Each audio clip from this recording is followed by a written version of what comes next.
Hi everybody, welcome back to my channel. Now I know it is still technically summer, and at least where I live, it still very much feels like summer. But anytime you go into a store, they want you to feel like it's Halloween and fall and everything like that. So I thought maybe I could manifest some cooler temperatures by making a video about Halloween today. And as you can see, I even have my little Halloween cat shirt on, even though it is definitely a short sleeve shirt because it is very hot outside. Last year I decided I wanted to do a Starbucks theme for our neighborhood trunk or treat. And I had this vision of what I wanted to do, and I did a lot of searching online and I found a lot of ideas, but I couldn't find anything exactly like what I had in my mind, especially when it came to the Frappuccino costume. There's a lot of inspiration around how to make a Frappuccino costume out of regular clothes, which is fine, but I wanted it to be more like a true Frappuccino costume. So I got creative, I went to Joann Fabric, and I think the result ended up so cute. I'll put a picture right here so you can see my brother in his costume, but it's no sew. We made it in probably about an hour or two, so it really wasn't a ton of time, and we had so much fun, and he looked so cute in the costume. And on actual Halloween day, we even went to Starbucks in the costume, and of course everybody there loved it. For our booth, we had candy like normal at a trunk or treat, but then we also served hot chocolate, which is what really puts this one over the top because it's such a hit with all the kids. And we had a cooler where we had whipped cream, and then we even had marshmallows on the side so they could choose if they wanted the whipped cream and the marshmallows. And we put them on ourselves. We asked if they wanted it, and then we actually did it just to keep things a little more neat and prevent like hands going in the marshmallows and stuff like that. But it turned out so well, and it was such a hit with all the kids. And the best part about this is it looks so hard to do, but when you see how we did it, it's really not that hard, and anyone can really put this together. So let's get into how we did it. First things first, you're going to need to build your Starbucks store. So obviously you can tell I'm in my garage, so I hope it doesn't sound too echoey, but I wanted to show you how we built this.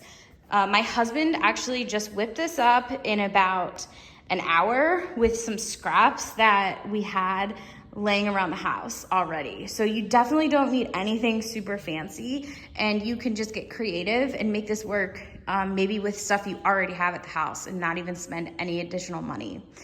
So you can see here, he just has two different 2x4s to get it to stand up. So one of them is just angled to provide that base so that it doesn't fall. And then for the letters, I used my Cricut and just cut out the letters, but obviously if you didn't have a Cricut, you don't need a Cricut to do that. You could just cut them out freehand. And this is just regular cardstock paper, and I stuck it on with Scotch tape. But you could use any kind of paper that you wanted. And I'll show you the back.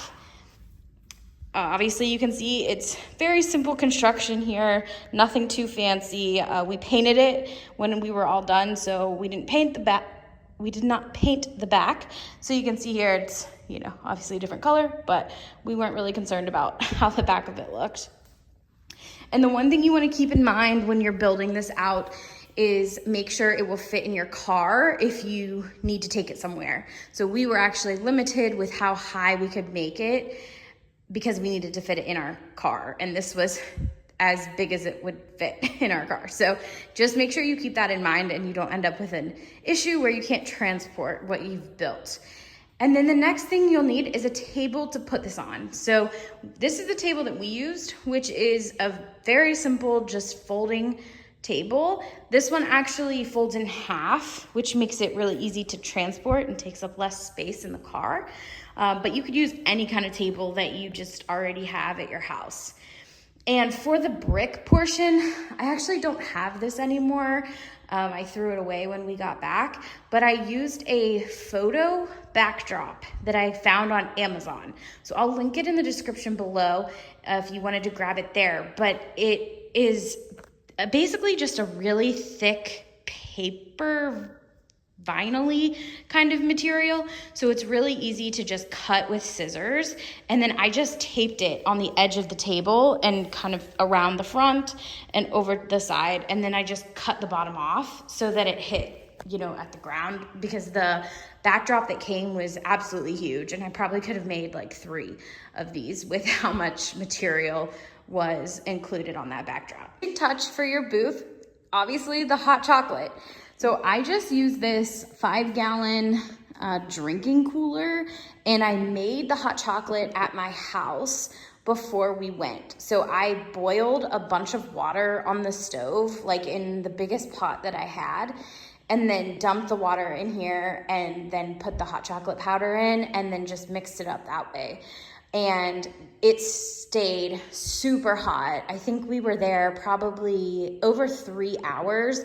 And when we got home, it was still like you had to blow on it before you could really drink it. So honestly, it was probably a little bit too hot when we got there. And if I did it again, I probably would have let it cool a little bit. But I was so concerned about it getting cold that I tried to make it as hot as possible. But this thing definitely kept it super hot for the entire event.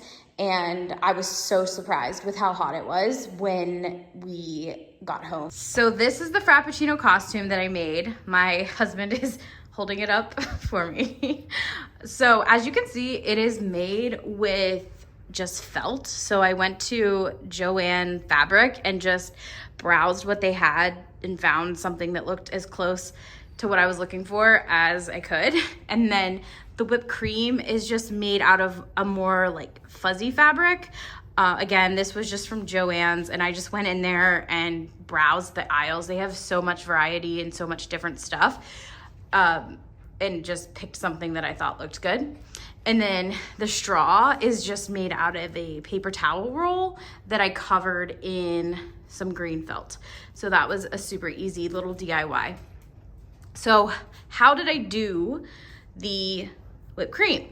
I took the white fabric and I just cut it into like circles and ovals. So they definitely weren't perfect, but I just cut them all out and then took the bottom of it and put a little rubber band around it.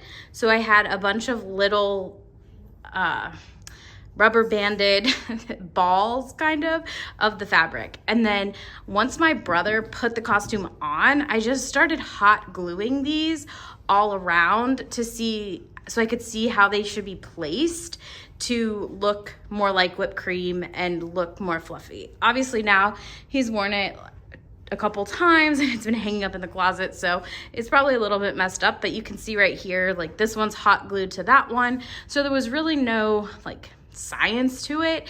I just kind of went with it with my hot glue gun and stuck it all around. Then to make the actual cup shape right here, I was looking for something like a hula hoop for the top part to give it that round shape. Now I couldn't find a hula hoop that was really the size that I needed, but you know, you might have better luck. I looked at Joann's to see if they had anything that was round and lightweight. That was one of the pieces. I wanted to make sure it wasn't too heavy. I couldn't find anything, so I got super DIY, and what I ended up doing is I had some glow stick necklaces, and so I took a few of those and just attached them, you know, made like a big circle out of them, and I had a couple that I put together and taped them to make it a little bit thicker, but it still wasn't firm enough. It was still a little bit too flexible, so I ended up just taking newspaper. So I would take all the sections of the newspaper so that it was thick and cut it into strips that were about 4 inches wide. And then I wrapped the newspaper around the glow sticks to give it a little bit more body. And then I just took some packing tape and taped it around the whole edge. So it feels pretty firm and pretty solid right now, but it's really just glow sticks, newspaper, and tape is what I used. But again, you could use anything just to try to give you that circle shape. And then, like, I don't sew, unfortunately, so this is all assembled here with safety pins down the side. So, you know, you don't really have to be too fancy with it, just something to hold it together. It's a costume that, you know, they're only gonna be wearing for a couple hours, so it definitely doesn't have to be perfect. And then this is where his arm came out, so I just cut a hole in the side for his arm. And then, as you can see, I made a little strap up here at the top with just scraps of fabric, and that went around his shoulders so that it stayed up, kind of like a little overall situation. And then for the logo, I have a Cricut, so I cut the Starbucks logo out with a Cricut, which is obviously, you know, the easier way to do this. But if you didn't have a Cricut, you could trace something, you could print it out and trace it, or do something like that. But with the Cricut, I did it on iron-on vinyl, and so I just ironed the logo onto green felt and then cut it out in a circle. Like, if you look closely, you can see it's really not a perfect circle or anything like that, but it works for the purpose of this outfit, and I think it turned out really cute. And I did the same thing for the Barista aprons that my husband and I wore. I just got 2 plain green aprons from Amazon, which I'll find the link for those and put it in the description. And then I just took the iron-on from that I cut out from my Cricut and just ironed those on the front to have a little logo. But again, if you don't have a Cricut, you definitely don't need the logo. Hopefully that gave you some inspiration and maybe got your creative juices flowing for this upcoming Halloween. I definitely want to do another trunk or treat this year. Let me know in the comments what theme you think we should do. And if you like this video, please consider giving it a thumbs up and subscribing to my channel. It really helps me out. Thanks for watching. I'll see you in the next one. Bye.